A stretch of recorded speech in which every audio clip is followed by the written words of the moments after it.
আরে ভাই আস্তে আস্তে আমার অনেক ক্ষুধা লাগছে। আরে ভাই এতগুলো আপেল এখানে। আরে ভাই থাম, এগুলো খেলে ছোট হয়ে যাবি তোরা।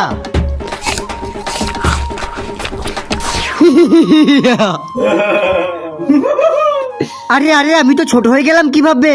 আমি তোদের মানা করেছিলাম এগুলো খাস না তোরা। আরে মূর্খ জাতি, আরে মূর্খ মানুষ জাতি, তোরা সবকিছুর আগে আমার কথা শোন। তোরা এখান থেকে বাঁচতে পারবি না। ভাই ভাই আমাদেরকে বাঁচা, তুমি চলে যাও এখান থেকে, না হলে এদের বাঁচানোর চক্করে তুমি ওদের মতো ছোট হয়ে যাবে। আরে এগুলো তো আমার বন্ধু, এদের বাঁচানোর জন্য আমি মরতেও পারি বা কাউকে মারতেও পারি। বলো তুমি এদের বাঁচানোর জন্য আমাকে কি করতে হবে? এদের বাঁচানোর জন্য তোমাকে এই জানোয়ারের সাথে মারামারি করতে হবে। তার আগে তুমি যদি ভালো লাগে মন থেকে ভালোবাসো, ভিডিওতে একটা লাইক করে চ্যানেলটিকে সাবস্ক্রাইব করে দাও। আর তুমি যদি লাইক সাবস্ক্রাইব না করো তাহলে আমি বুঝে যাবো তুমি আল্লাহকে একটু ভালোবাসো না। আরে ভাই আরে ভাই আরে ভাই তুই যাস কো? আমাদেরকে বাঁচা আগে।